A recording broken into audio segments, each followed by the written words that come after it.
Welcome to RAIN, the Real Estate Investor Growth Network with your hostess, Jen Josey. Join like-minded real estate investors and accelerate your business towards greatness.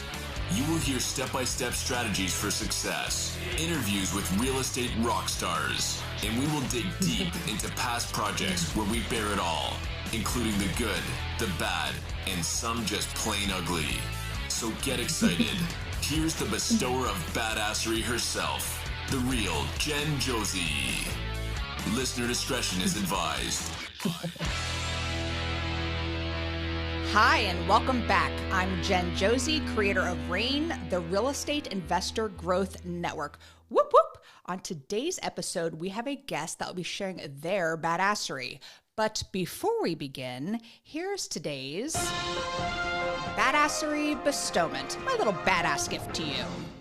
Today's topic is mastering the art of running numbers.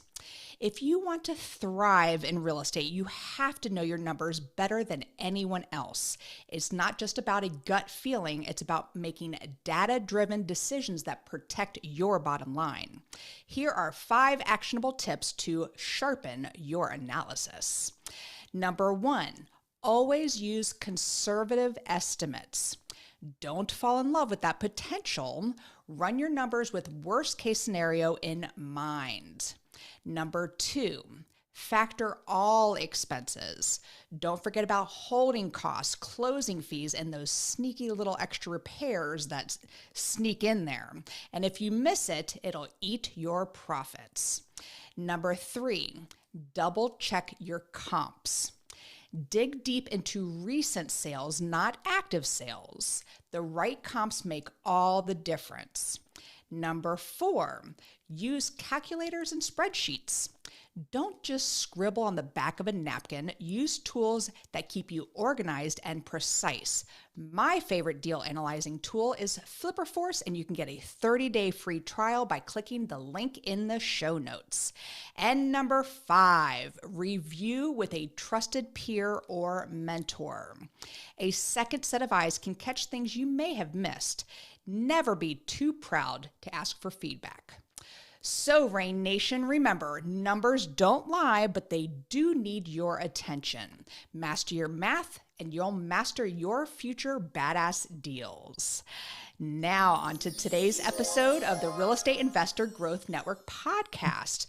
We have with us my new friend, Athena Brownson, a former pro skier who transformed her skepticism of real estate into a passion, becoming one of Colorado's top realtors. After enduring 9 knee surgeries, 2 neck operations, and a chronic Lyme disease diagnosis, Athena turned adversity into her superpower, rebuilding her business with even greater focus and purpose. She is known for her sharp market insight, creative design eye, and relationship-driven approach that unlocks the true potential of every property. Athena now inspires others by sharing hard-won lessons on overcoming setbacks and building financial freedom through real estate.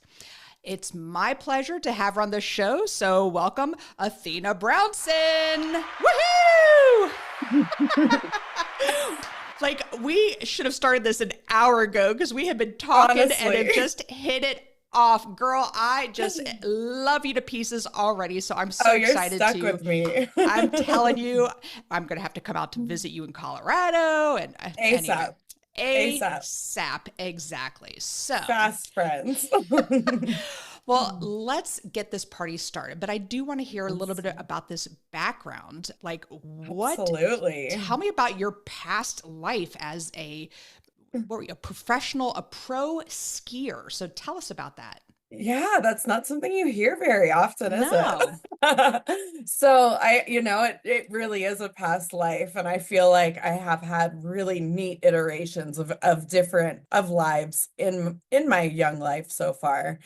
And it all started back in Breckenridge, Colorado. So I'm currently in Denver, but Breckenridge is a small mountain community about an hour and a half west. Yep. And I grew up with a father who was a professional skier, believe it or not. He was one of Nice. those crazy people that went down the mountain in a rubber suit as fast as he possibly could and got clocked for miles per hour. So that was the environment in which I was raised in. Alongside, he was a developer. And because he was a developer, my young years consisted of pretty much walking very cold job sites. So I was either on the mountain skiing, which was my happy place. I learned how to ski when I learned how to walk. I think I was a little past 2 years old, which blows my mind. I don't even know how to walk now, and I'm 34, it feels like. But I pretty much grew up on snow. And when I was with my dad in the world of development, I really had this negative connotation of being frozen, bored on job sites, going to pick, my mom did the interior design for his properties. So going to pick out granite and tile with her. And it for a young child, that's not the most exciting thing ever. Now, on top of that, as I got older, I realized that there were more real estate offices in Breckenridge than there were t-shirt shops. So again, had a really negative connotation that realtors were a dime a dozen. It never even crossed my mind. I had a single view on being one of the best athletes in the world. And from a very young age, I was fortunate enough to be surrounded and really coached by the most incredible coaches that were in the world. I mean, Breckenridge had the best terrain park, some would say, and that's where I competed. So I was one of those crazy people that was throwing myself off of large jumps, going through the half pipe, doing competitions like X Games, Dew My Tour. goodness. I probably skied, over 300 days a year, following snow down to the southern hemisphere when it was summer here and it was their winter, and going up to glacier ski in Canada during the spring months. So if I wasn't hurt, I was skiing. And honestly, I look back at this as at my life as an athlete, and I look back at my life afterward, going to college and doing all of these academic accolades. And being an athlete was the best business school I ever could have asked for. I mean, the art of showing up, of accountability, of discipline, resilience, grit. These were things that I was really, they were almost hammered into me at a very young age by coaches that wouldn't put up with anything. If Right. you said you were going to be somewhere, you better be there. Otherwise, you're hiking the mountain for the day. You're not taking the chairlift. And I promise you, if you haven't hiked a mountain in ski boots, you don't ever want to. It is not something I would recommend. But it really instilled a work ethic in me that I think you have to have a little bit of a psychosis to love real estate and be successful in real estate. And I think I got that psychosis from being an athlete and probably genetics. My dad probably passed that along as well. Well, I love the comparison because I agree 1,000%. I'm a former music teacher, so I have a music background, but I played basketball growing up. And, those are skills that you don't learn in a classroom. You don't, and being coachable, I think, is super important. And because if you're starting a Huge. business, you have to have a mentor or someone and for you to be successful. Just bottom line, I think so 1,000%. And by the way, I've never skied in my life. Well, if you ever want to go, let me know. I will break something. I just touched my nose. I was, Yeah. I was telling you beforehand, I just got this thing burned off the tip of my nose. I'm trying to not touch my nose. Anyway. Just embrace it. All right. So I grew up in South Florida, so there was no skiing going on there, but I have been known to a drunk scooter and face plant. So I don't think I would do well on skis. You and I have that in common, definitely. Oh my goodness. I'm not allowed anywhere near scooters at this point in life. I'm like, okay, like you said, 9 knee surgeries. I think I'm up to like 25 surgeries in total. And your neck too, like, so those were accidents? Oh my goodness. So tell Yes. me, when did all that happen? Is that what pushed you into real estate? Yes, Okay. well, to actually, you think you would learn at some point, but no, I was young, and the way I saw it was if you get hurt, you rehab. You go, if I do A, B, and C, I'm gonna get better, and I know that I'm gonna come back stronger. So again, I really had that discipline to Nice. recover as and like a motivation to recover as quickly as possible. When I blew my last knee, my doctor looked at me and he was, I think I was 22, 23 years old at the time. And he said, Athena, you're going to need 2 knee replacements before you're 30 if you keep this up. And that was really the shift that kind of hit a light bulb in my head that, hey, maybe I should start thinking about how my body's going to work even just a couple years down the line. But unfortunately, at this time, I was doing a backflip in the backcountry. So yeah, I thought, it was just a normal day in the life. But I caught a tip while I was going off the jump and I landed on my neck. And what I did was I ruptured a couple of discs in my upper cervical spine. So when I say break, it technically is discs that were torn. And I really tried to heal them non-surgically because I had had so many surgeries at this point. I had just finished my last knee. I should have probably not been doing what I was doing, but I don't have it. I go 0 or 100. That's why I don't ski anymore because I don't have a middle ground. And I, was going 100 and did a backflip, landed on my neck, Oh, and unfortunately after about a year of trying to rehab it, decided that it was time to get surgery. Well, that's also what catapulted my chronic Lyme disease. So at some point in my life, I was bit by a tick. I have no idea when or where. Lyme disease is contracted by a tick bite, right. and it pretty much attacks whatever your genetic weaknesses are. So it's very different in a lot of people. Oh my, I didn't know Um, that. yeah, and it is all consuming. I mean, my life went from being one of the top performing athletes in the world to being in so much pain that I could barely get out of bed. And it like takes your And energy too, though, right? yes, Oh it takes gosh. your energy. I mean, I still do 4 plasma transfusions a month. It's been a 9.5 year battle at this point, and I'm making huge progress, but it's one of the most difficult diseases to get Wow. under control.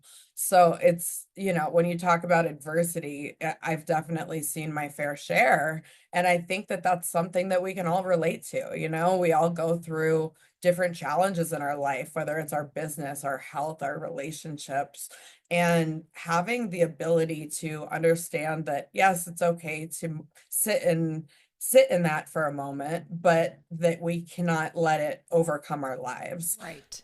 The best growth in life comes when you're not comfortable, when things are not going right, because it forces you to lean in and think outside the box and work in a different way and maybe work smarter instead of harder. Right. It really helps you to evaluate who you are and what you want. And for me, honestly, like can I would never wish it on anyone, but the amount that I have learned about myself and the empathy and compassion I've grown for others just in going through their own challenges is something that I don't think I would have learned otherwise. Right. So you can you can try and find the good in pretty much anything. And I love all of that, but in your bio here, as I read it, it said you were actually very skeptic of real estate. So what changed for you? Oh man, one of my business coaches says to me, you never know the day that you're going to have an interaction or meet the person that changes your life forever. And when I think about how I got into real estate, that was definitely one of those days for me. After college, I was working in the world of interior design. I knew that I was very passionate about design. I loved homes. I really loved creating unique spaces, but I also Nice. realized very quickly that coming from being a professional athlete where I was responsible for my own success, however hard I was working was going to show in my output. I needed to be an entrepreneur. I needed to be in a position where I was able to do the same thing. However much I put in, I got out of it because when I was working for someone else, I felt like there was a very short ceiling. Right. And I'm a short person, so I'm 5 feet tall, and it was short. And I realized, but I didn't know what that looked like. Because like you said, I was a huge skeptic of realtors, never had a positive view, was like the quintessential, like stereotypical person that thinks realtors are useless. And I sat down with a girlfriend and she was in real estate and she said, Athena, why are you avoiding this career so much? You love people, you're Mhm. very social, you love homes more than anything, you love design, you want to be your own boss, you love working, you have a work ethic like a psychopath. Like, why not think about real estate? And it kind of dawned on me. And she said, just do me a favor, have lunch with the owner of my company, sit down with him, talk to him, see what you think. And then at least you know that you check that box, whether it's you like it or you don't like it. I sat down with this gentleman who's still a mentor of mine today, and we'll get into that. But mentorship and coaching to me are probably the most pivotal, valuable pieces of Yes. my business. And it all started here. And it started with well, it started with skiing, but in the world of real estate, I sat down with John Stegner, who is the owner of the first brokerage that I worked for. And within an hour's time, completely transformed my view of what real estate was. And he showed me the value of relationship-based business and the fact that we get this unique opportunity to guide people through one of the most pivotal transactions, one of the most biggest decisions they Expensive. make. Exactly. Like this Yes. is the biggest amount of money you're most likely going to spend on Right. something, whether that's buying, selling, investing, developing. It's a huge monumental part of your life. And to be able to build a relationship that's based in authentic trust and they implicitly trust you because you are the best at what you do Yep. and you're constantly striving to provide the best possible service to your consumer. He really shifted my mindset completely on what real estate was and how it was actually a tool for helping people build long-term financial wellness in a way that is very hard to replicate. I mean, real estate can create opportunities and create wealth like very few things in the world can. And I quickly, after an hour, I'm very impulsive, first of all, but after an hour conversation with him, I literally quit my job the next day.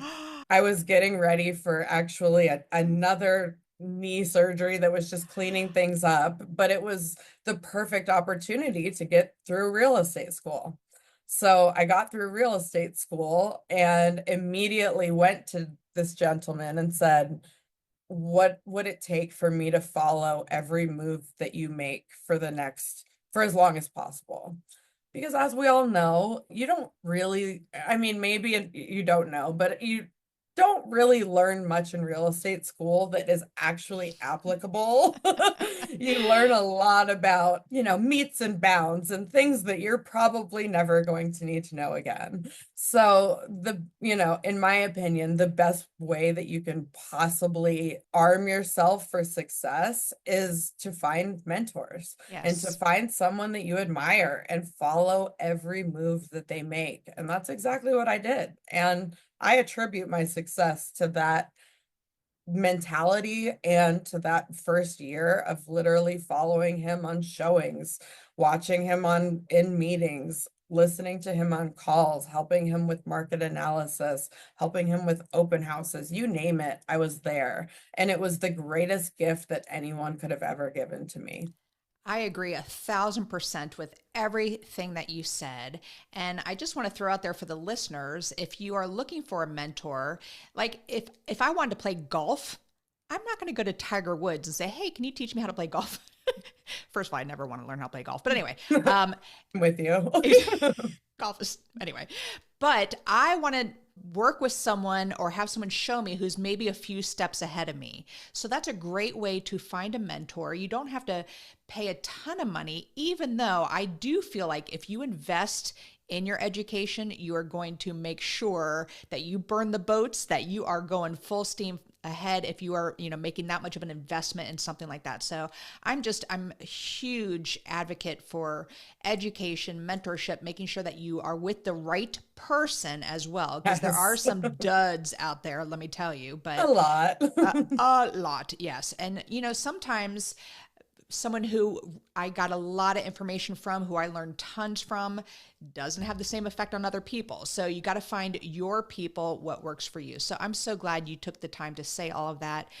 So going back to that first year though, what's something that you wish you'd known in your first year that could have saved you a ton of time or stress in real estate?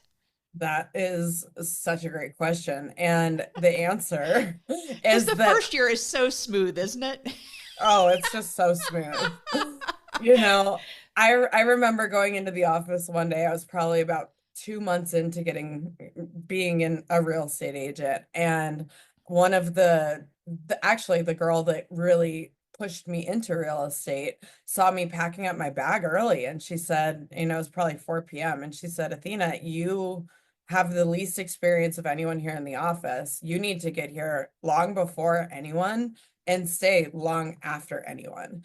But what I didn't realize was that it wasn't about just clocking hours. It wasn't about how long I was staying in the office. And it was about how I was approaching my time, how I was utilizing my time, and understanding what my strengths were and what I needed to work on, and what just shouldn't even be something that I was considering at all. Because as a former athlete, I had this mentality that I could do everything, and Yep. and that I would get everything done well, and that's just not a reality. And I think in real estate there's so many shiny objects, and there's a lot of squirrels, and we get really excited about everything, and then realize that we've done nothing because we've just been chasing our tails looking Right. at all of these things.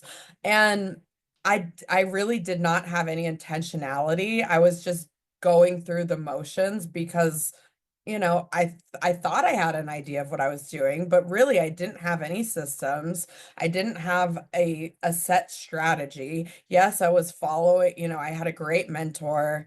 It took a couple of years before I actually got into some great coaching programs, and that's mainly Hmm. because good coaching costs money, and I Yep. was not making, it takes a little bit to start making money. So I really wish that I would have learned earlier on that it was so critical for me to understand what my strengths were based on my personality, and to really hone in on how I can utilize those strengths to grow my business, and then really understanding where my time was going. Something I do today that I'm consistently checking in on is doing time studies.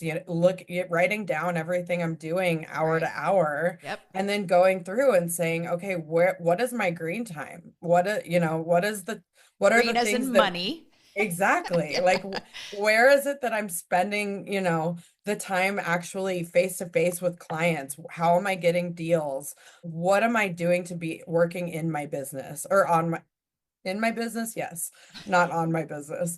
And then what are the things that I can delegate? Because I did not know how to delegate to save Ugh. my life. Yep. I mean, it was a completely foreign concept to me. And it's something that I've consistently worked on throughout my career. But I really wish that I would have had an understanding of that because it would have helped me be hyper focused on what it was that I was going to be successful at, not on trying to be successful at everything and anything, because that doesn't exist. Right. No, it doesn't. And I was talking about my good friend Cheryl, who lives Mhm. in Denver, and her line to me all the time, because I'm a perfectionist, is done is better than perfect. I'm like, damn it, Cheryl. I say that to my best All the time. friend. Yes. So I can't agree 1,000%.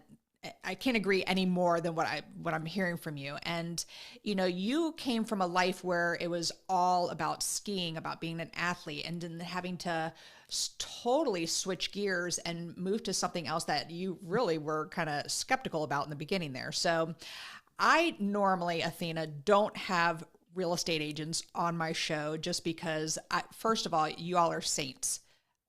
You I all don't know about are that. saints. You have patience. I have zero patience level. So, but I want to, because you're also a real estate investor. So I was like, oh, and she seems really cool and I want to be best friends with her. But Let's be best friends. I, I want to kind of pick your brain a little bit about the realtor side. I said I was going to try to focus on two syllables there. The realtor side of the business. And like market cycles can be brutal, and we are in a rough spot right now. So, what is your approach to not just surviving, but actually thriving when the market gets tough?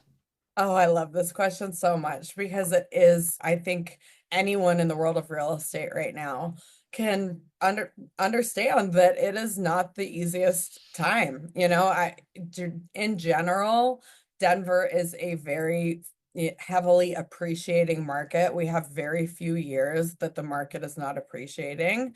And right now, the amount of inventory that is sitting, the days on market is, oh man, it's actually pretty normal if you look at like what a normal market Like is. big picture, exactly. Yes. But, when you're used to 3 to 7 days as the normal, 60 to 90 feels like a lot. But what I realize is in this industry, and I think in most industries, especially with the abundance of new tech that's coming out, and there are so many exciting things like AI that we should be learning and Yep. and figuring out how to utilize, but we oftentimes overcomplicate our business dramatically. And when we're overcomplicating and we're not aware of what it is that actually brings us the business and helps us close deals, then we're not going to be successful or thriving when the market is not doing well. And Right. the market does go in cycles. They say a 7-year cycle. I think it varies a little market to market, but there's never going to be a time when real estate is always great all the time. We're always appreciating, properties are flying off the market. That doesn't exist. We're going to go through ebbs and flows. And I think Right. one of the most difficult things for agents is the fact that business ebbs and flows heavily. So how do we flatten out that line? How do Right. we create a little bit more consistency in our business? And I really believe it comes down to executing the basics really well. It's like keep it simple, stupid. And for me, The KISS that theory. exactly. Yes. And for me, that came from a coaching program that I was a part of for years. And what we would do is, and it really is based upon your personality type. And I think where a lot of agents go wrong or programs go wrong is teaching a one size fits all approach. But Yep. the reality is we are all very different. We have very different strengths and we all shouldn't be doing the same thing. So what works for one agent, which could be cold calling 200 people a day, most like that. Yeah, that's my nightmare. Like that is literally my I nightmare. hate cold calling. Me too. Now, Yeah. have we done it? Yes, of course. But is that where we thrive? No, it's not. So really understanding first, what are the activities that I are genuinely I want to be doing? What are the things that are going to be so authentic to me that other people feel that authenticity and want to work with me because of it? And then how can I create actionable steps that basically keep me accountable for doing these activities on a daily basis? And what a coach presented to me was something called a greatness tracker. And basically, it's a simple spreadsheet that goes through Monday through Sunday, and it goes through all the activities that you're supposed to be doing every week. And that for me, that looks like, how many face-to-face meetings am I having? How many times am I eating a meal with someone in my sphere, or taking them out to coffee? How many phone calls am I making? And for me, phone calls are my current clients, my past clients, my leads. Like, these are all warm connections. I'm not making cold calls because that's something that I don't personally connect with and I haven't found success in. And it's my nightmare, like I said. How many open houses am I doing a week? For me, one of the most impactful things that I do is write handwritten notes. Honest, I kid I you love not. that. I get more responses and more thank yous and wanting to work with me because of sending a happy birthday card, a happy anniversary. Hey, just checking in, would love to grab a cup of coffee. Thank you for the referral. Here's the gift. These personal touches are something that, believe it or not, do differentiate you, because when you're doing Absolutely. things that are authentic, people feel that. So I go through every week to this day, and I'm filling out my greatness tracker. And when I was in the coaching program, if I left a box open, if I said I was going to make 12 phone calls and I made 10, so I had two boxes open, that meant $10 per box was going to be donated to charity. So at least it went to a Oh. good place. But it was that accountability and discipline that I needed, and I thrived in because of my past as an athlete. I needed someone looking over my business and helping me to see what I couldn't see, because I think it's really easy in real estate and in anything in life, really, to be very one-sided in terms of, okay, whatever I'm doing, as long as I'm working hard and it's right. But what we don't realize is that everything that we're doing can be improved, and we can become more efficient. We can create better systems. We can create bigger goals. But if we don't have someone looking over from a bird's eye view of what it is that we're doing and calling us out when we are getting egotistical or when we're spending our time in the wrong ways, because realtors are never egotistical, right? But we need someone out there that Right. creates that accountability. And for me, I notice so much in my business that when I am consistently following my greatness tracker, making sure that I'm time blocking my calendar to get those items done, that I have so much fewer ebbs and flows in my business, and that I have so much more consistency and growth. It does not it does not matter what the market is Right. doing. My output is still going. Last year was my best year ever, and it was Wow. still a very difficult year. It, And I it was spent my most difficult probably, year. yeah.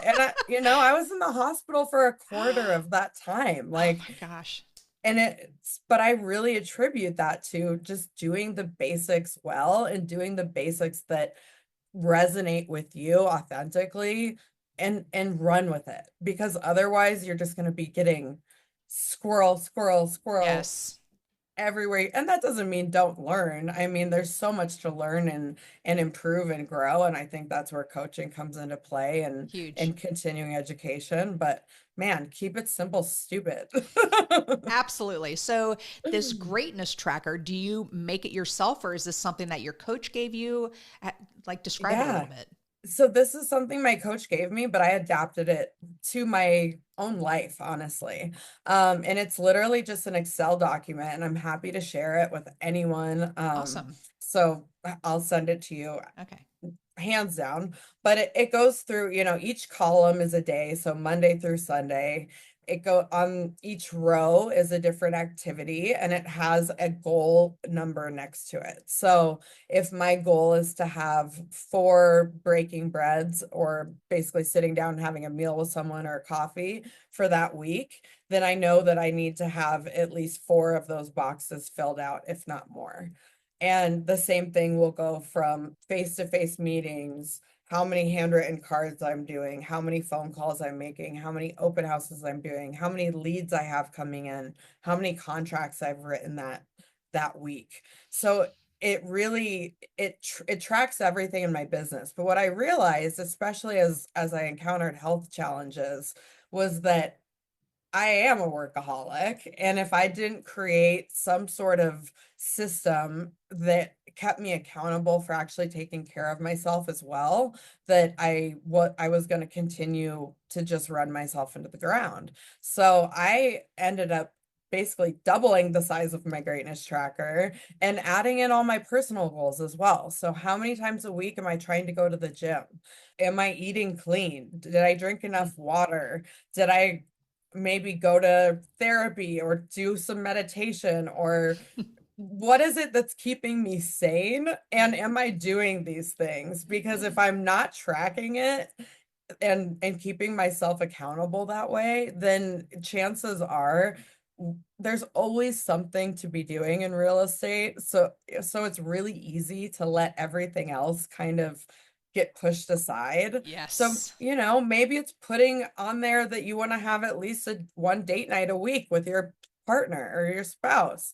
Maybe it's that you want to make sure you're having dinner with your family 5 nights a week. Whatever it may be, it just because this is a business tool, I don't think we can be the best business people that we can be if we're not finding some semblance of balance, or Absolutely. having an awareness of how we're taking care of ourselves. So that's how I kind of changed it from the coaching program, because I made it okay. I was like, I need accountability in all aspects of life, not just business. And I love how you put a positive spin on it if you don't achieve something, because you're putting a $10 to each box you don't check off, and then you are, even though you're like, "Ah, I didn't get that done, but a charity is going to benefit because I missed making 2 extra calls." And I also have to give you kudos for the handwritten notes, because in such an electronic world that we live in, and it's so easy to shoot just a quick Facebook message or whatever, but those handwritten notes, and I see them, because I have friends on Facebook who will say, I got this handwritten letter, and they literally are posting handwritten Yeah. letters from people who are, I'm touching my nose again, from people who are thanking them. And I think that is just so very important. And one of my things that I still do in my business is I still do direct mail, and people laugh at me. I'm like, well, first of all, I can't stand cold callers. I can't I stand when do they are too. calling me. They're disrupting my day. It drives me nuts. But if you're sending a letter, it costs a little bit more. It's a tangible object that can be thrown in a drawer, so that when they are ready to sell their house, they're going to be calling me. And, so, and think how much physical mail are you getting in your mailbox a day? Like, we're down to what, 3, 4, maybe 5 items. So it So stands true. out. So I have to absolutely give you kudos, Athena, for doing handwritten letters and this greatness tracker. I am definitely, if you could send me a copy, I'll put it in the I would show love notes. to. I think that is so, so very cool and such a great idea. I do the Hal Elrod's Miracle Morning. I don't know if you've read his, Yes. love that So, book. and honestly, like, routines are Yes. such a big part of my life. So miracle, I mean, we're on the same wavelength. Yes. Yes. Absolutely. So I have a gazillion questions over here that the Chat GPT, again, technology throwing stuff out at me, but I have questions because I know you have a really good background in design, and you are also an investor as well as a real estate agent. So what are some mistakes that you see investors who are flipping properties and then they hand them to you to list, or you're taking your buyers to go see these properties. What are some mistakes that you see many investors? We were bashing Oh yeah. the boys before we got started, because I'm like, I could tell a boy designed this house, Oh, but tell me some of the, honestly. yeah, give me some examples. And something that has been such a gift is I've started developing properties as well. So being able, flipping, building from scratch. Yep. So being able to, I think one of the most valuable things an investor can do is actually tour the type of property in the area that they're interested in investing in. Not only does it help you understand who your demographic is, who your buyer or renter is, but it helps you see what is working and what is not working. And it is very clear what is not working. And when I go into a property, obviously, we're looking at, okay, when was this property acquired? How long has it been since they flipped it? Did they just do a 4-week flip job? Because most Right. likely you're going to be seeing that. So looking at the details, these are things that buyers and renters will see, and these are things that are going to end up costing you money down the line when you cut corners. So making sure that whoever your team is of contractors, that they're reputable, they're going to be putting up a really good product, because at the end of the day, you think you might be saving a little bit of money by cutting a corner. You're going to end up paying for it Yes. probably tenfold down the road. So Huge. number one is know your team. Know that they are going to do a quality job and they are not going to skip out and cut corners. Like even just putting waterproof backing in showers behind tile. I can't tell you how many properties I tour and there's just mold behind the walls because water has been seeping in, and it's because they cheaped out. And it's Wow. horrible.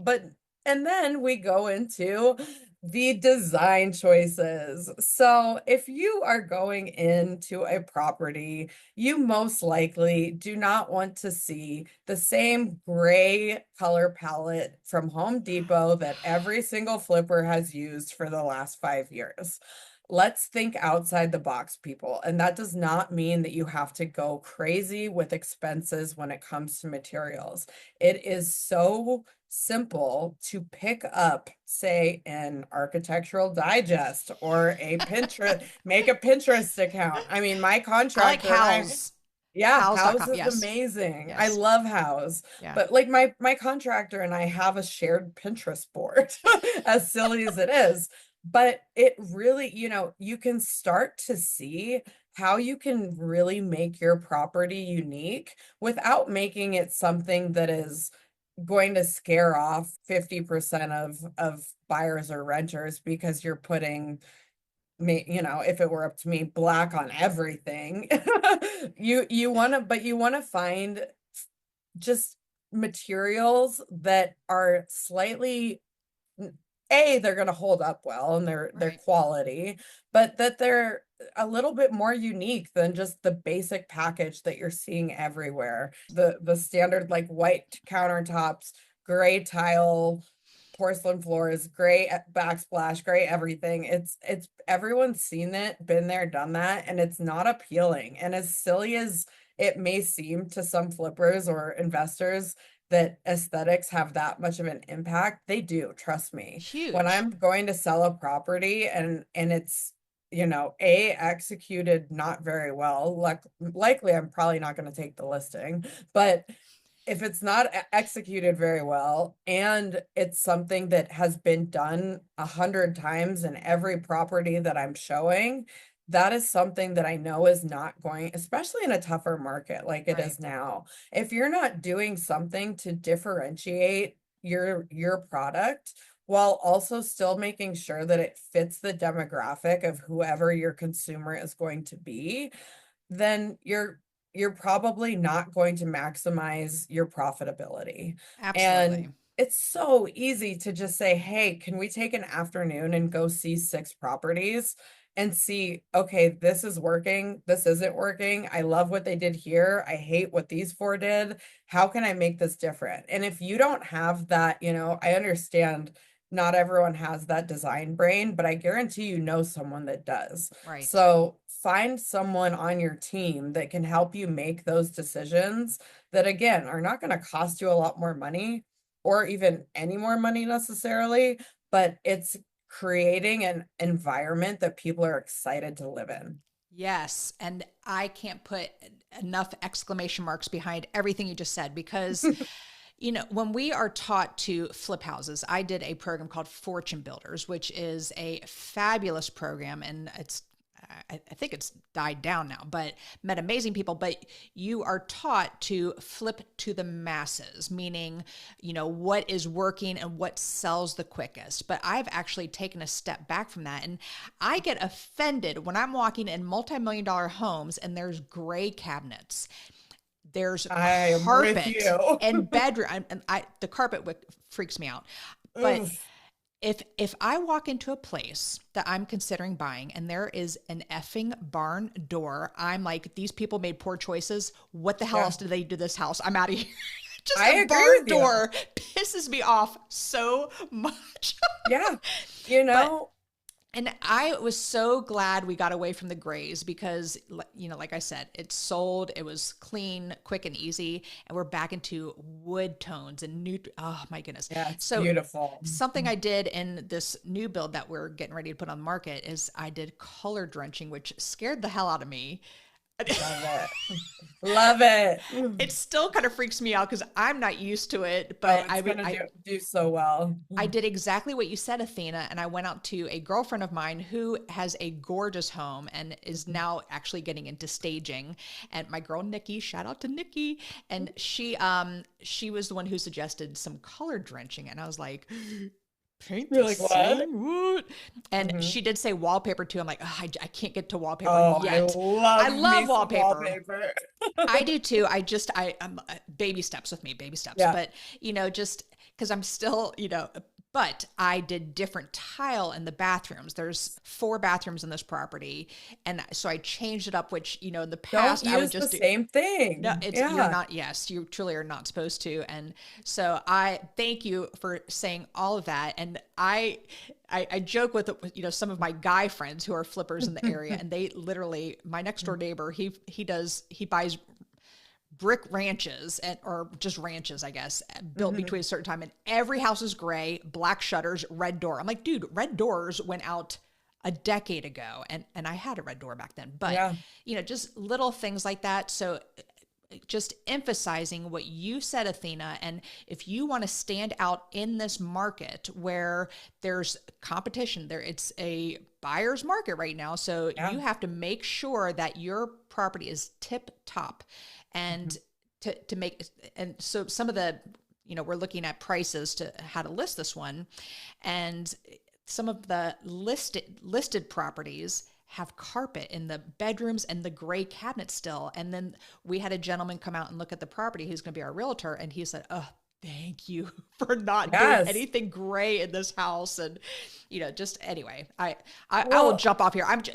Like I said, you and I are going to be besties. Everything that you're saying was just, so important. And listeners out there, pull up Houzz. It's HOUZZ.com. Make a Pinterest board.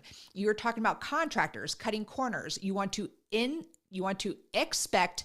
No, I'm saying it backwards. You want to inspect what you expect, and always go back through and check things. And, like I'm looking at grout lines and I'm like, oh, this is just, and let's clean this up. Why are we getting the regular same vents that all houses have, where they have $1 more and they're somewhat cooler looking, just a little upgrades. Lighting is huge too. I know we could, that's a whole other episode. Yes. And just important things like that, attention to details. So Athena, thank you for you opened up a can of worms in my brain, but me too. I'm like I have so many stories, but we'll save them. Barn doors, I'm like, come on, already. Just burn them. Oh my goodness! And on a bathroom, if you have to have one on a pantry, I will put up with it.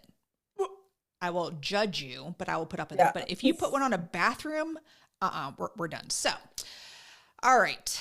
let me go through these questions because we just went off on a tangent here. But It was a good tangent. oh my goodness, so good. So you've actually kind of answered a lot of this, but one of the questions in here is you build strong and lasting relationships, and you've given us lots of examples on that. But what do you have a secret for really staying on top of your network besides your greatness tracker and things like that? So do you have a special sauce to make sure that you are, first in mind when one of your friends from 15 years ago is getting ready to list their house? What techniques do you have?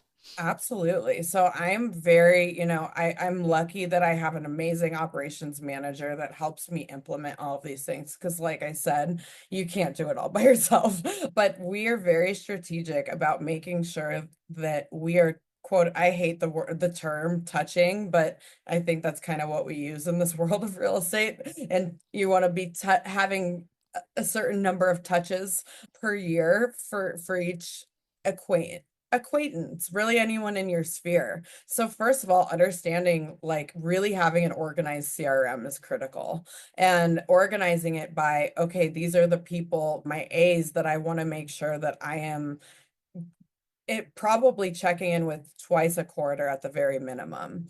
And that involves not, yes, 2 phone calls at least during that quarter, but they're also getting my direct mail every month. So not Nice. only do I do like a digital newsletter that my entire database is getting once a month, that has everything from what's going on in the market to different activities people could be doing. I've got recipes in there, just anything that I find interesting that month, I'm putting it in my newsletter. I then also create like a trifold brochure. And Nice. to those people that I know are going to be much more excited about getting direct mail than an email, or are more likely to check it, I'm sending that to them.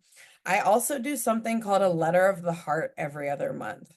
And that goes out to about 150 people in my close sphere. And that is not anything having to do necessarily with business. Sometimes it does relate, but it's more of a check-in and, hey, here's what's going on in life. This is something exciting that just happened. Oftentimes it does somewhat touch in business. I'll say, my last one was celebrating 11 years in real estate, and the life lessons that I've gained through that. The one prior was talking about the first big luxury development that I just finished after Nice. three and a half years yeah, it took a while, but sold and couldn't have been more exciting. And it was my first almost $2 million property that I built from scratch. So it really taking people through that process.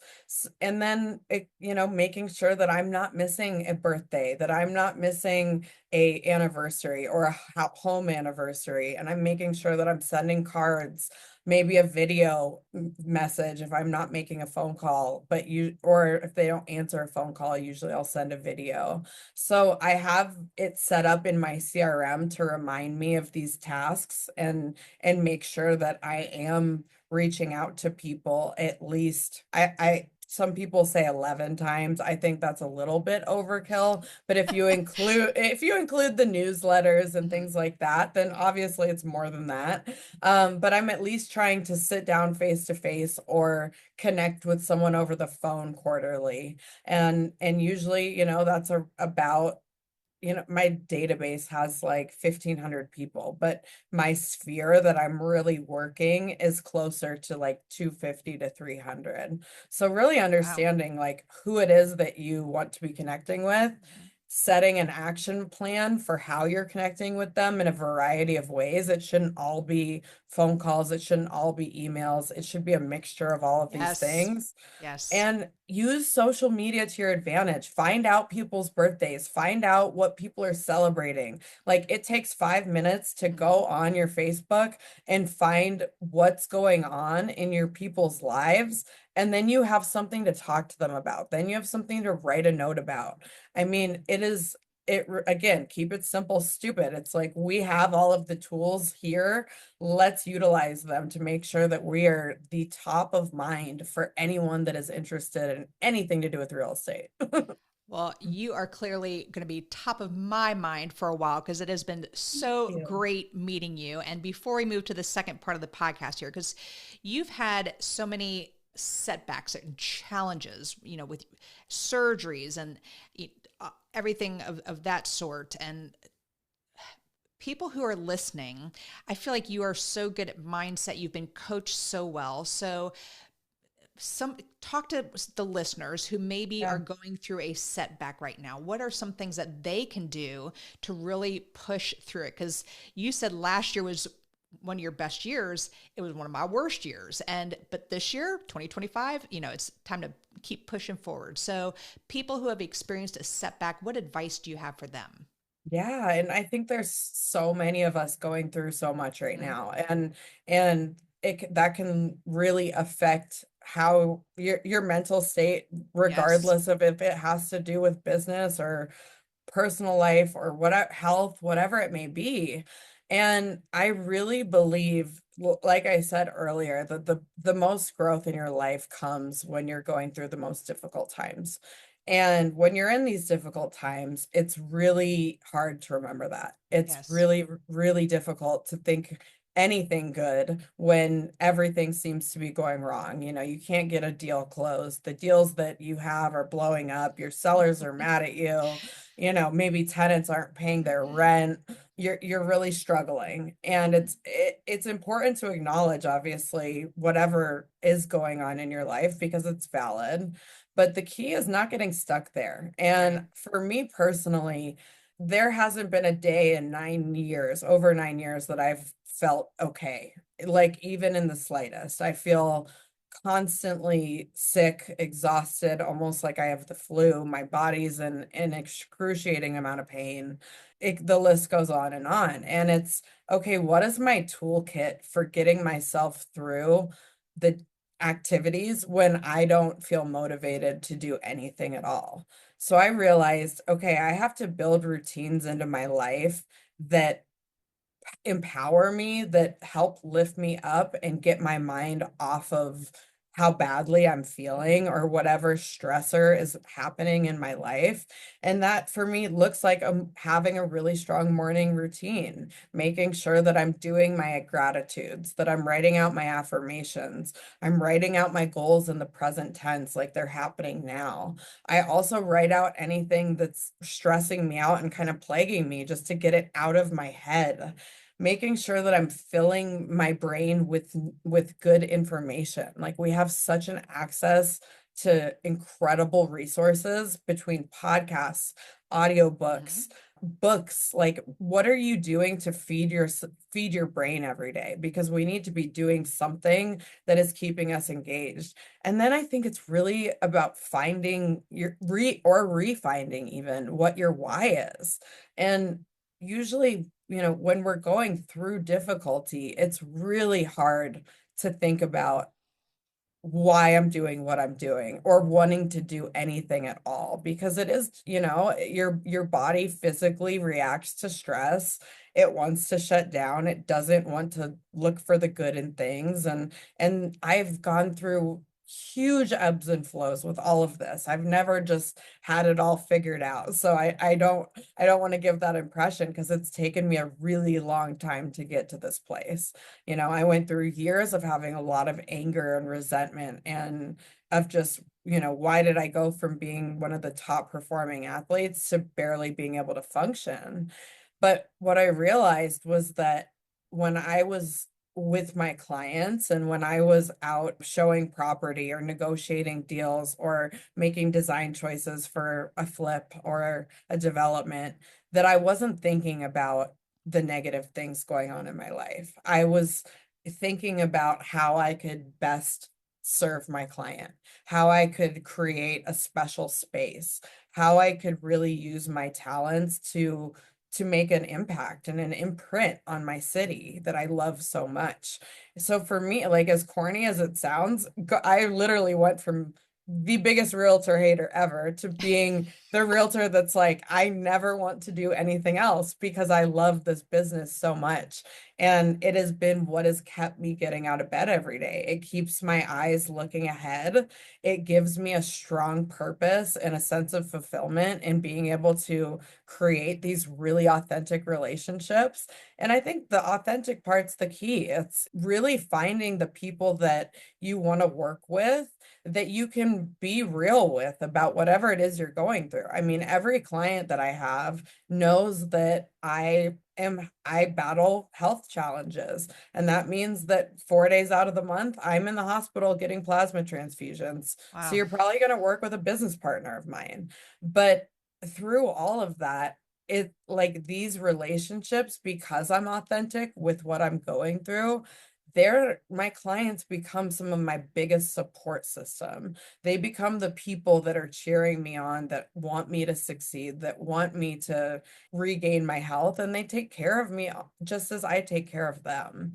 So between finding the day-to-day routines that are actually going to enable you to keep going, because sometimes you just have to be able to go on autopilot and say, everything sucks right now, but I know that if I get my morning routine done and then I follow my greatness tracker and then maybe my evening routine, that I'm going to get through the day and I'm going to be a little bit better today than I was yesterday because of it. And I think that's all we can strive for.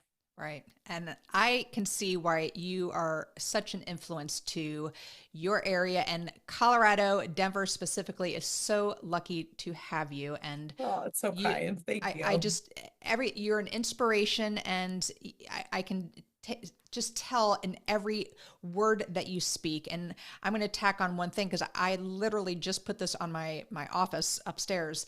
It was I have the Jen Sincero who wrote the book You're a Badass, who is I love I love her. all of those books. Yes. And one of them said something about this is good because, so it just helps you to get in that gratitude mindset. So I have it right on my computer at the bottom, and it says, this is good because. So if you're in a situation where, like you said, a deal is falling through, or, you're trying to get through that whole development, and this is good. You're stressed, but this is Yes. good because, and that's just a really quick way to change that mindset. And I also had a coach say, why is this happening? Instead of saying, why is this happening to me? Why is this happening for me? It might be Tony Robbins. Yes. Is it Tony Robbins who said that? I don't know, but I think. one of my lenders taught me that years Yes. ago. It's like life doesn't happen to you, it happens for you. Yes. And I can see that you live it every day of your life, and that Thank you track you. it on that greatness tracker. And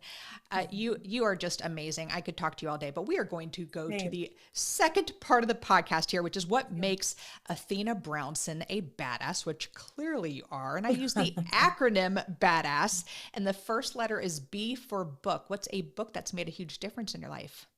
You There's know, so many. there's so many. Like, I love all of the You're a Badass books, but Yes. honestly, right now I'm reading Atomic Habits by James Cleary. And just the idea of being 1% better every day Hmm. it's like my entire, it encompasses my entire brain. So there you go. Yeah, it's been a hot minute since I've read that one. I got to get back to that one. It's a Thank you for good bringing that up. one. Yes. All right. The first A in badass is for advice. You've given us great advice. Barn doors, gray, everything. What is the best piece of advice you've ever received? If you don't know something, if someone asks you a question and you don't have the accurate information, do not try and pull something out. Say, hey, I'm not 100% sure on that, but I will get back to you in 2 hours or an hour with the accurate information. Because the worst thing you could possibly do and the most liability you could put yourself in is to just make something up. This is not the business to make things up. If you Mm-mm. don't know something, there is no shame in saying, I'll get back to you. And that leads back to your authenticity. Because if you are dealing with someone, I can think of a couple real estate agents in my area who think they know everything. But when you are authentic and say, I don't know that answer, but I'm going to find out for you and get Yeah. back to you, I love that. I didn't know I didn't think I could like you anymore. All right. The D in badass is for drive. What drives you to be successful? Psychoses. Just kidding. No, honestly, it is my clients. It's being able to work with people that I love and create incredible memories and spaces. Nothing makes me happier. It's just like the most fulfilling feeling ever. So I would say people. And I think that goes back to your skepticism before too, because you always were like a little judgy of, come on, Totally. And then that put you in a position to get rid of that, even if anyone had a smidgen of that, of thinking that in the head. So thank you for bringing that up. Exactly. Yes. All right. The second A in badass is for aspiration. I'm a big goal setter. So what is a goal you are currently working on? Yes. So I actually just signed a contract with an architect to start my second property that is going to be absolutely incredible. It is actually an investment property that I purchased 8 years ago, the second home I ever purchased, and I've had it as a rental ever since.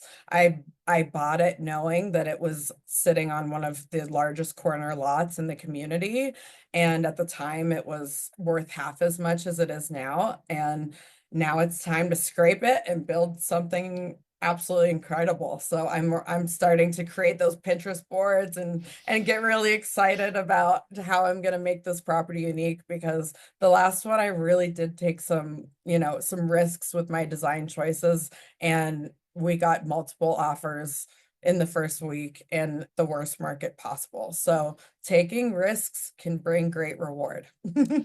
And I like that you're saying, 8 years ago when you bought this property, you put a renter in there. It wasn't the time to do it. And now is the time, because you have this large corner lot. And I feel like a lot of people that are real estate investors, they skip over those things. We have a rental that is in the center of two parcels.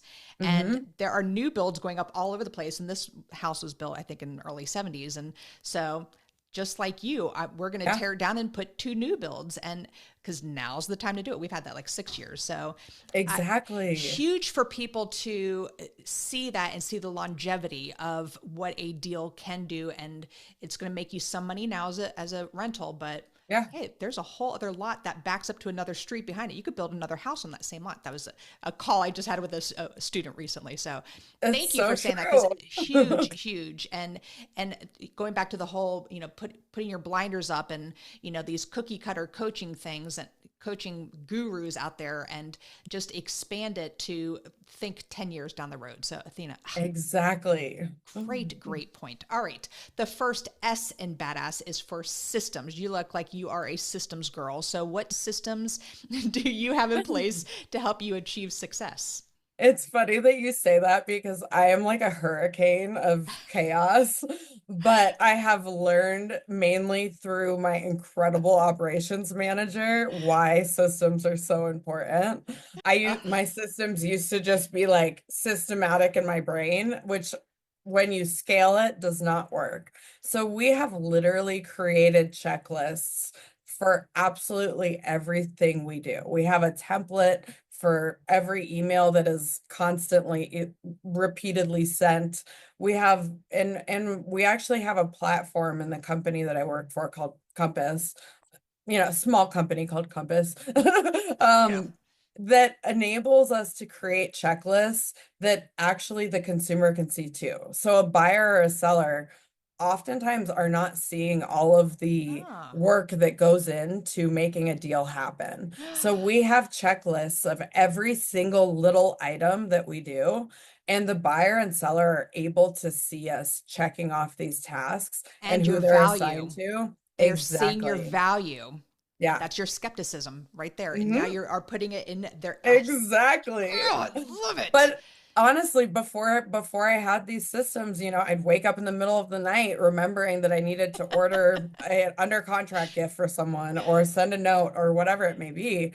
And I'm a handwriting, I like to have things written by hand. So I'll print out my checklists and make sure that I have a file for everyone. And I'm constantly writing notes and checking things off and then updating it so it's electronic as well. But man, systems have changed my life and given me so much more peace of mind.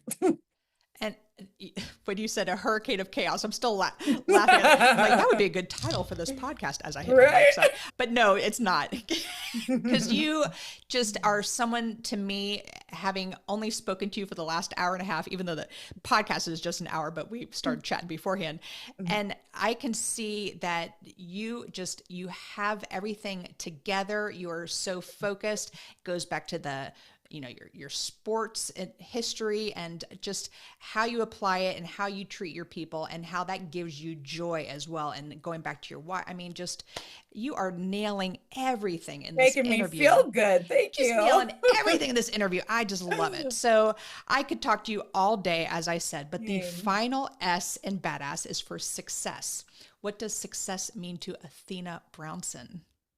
I believe success is when you're personally feeling fulfilled. And I don't think success comes with a dollar amount that you're making a year or a number of transactions that you're doing, because at the end of the day, like, especially as I've encountered these health issues, you really start to realize what is important. And success is not only having fulfillment in your career and loving what you do and being able to serve other people, but it's being able to look at your life and actually be proud of the way that you've lived it. And I think oftentimes we get so caught up in our business and what other people are doing and the art of comparison that we forget to just actually live our lives. And, it comes down to balance is a very difficult thing to find in this world and in this business, especially. But when you're making time to do the things that you love with the people you love, on top of a business where you're doing what you love with the people you love, that is fulfillment and that is success.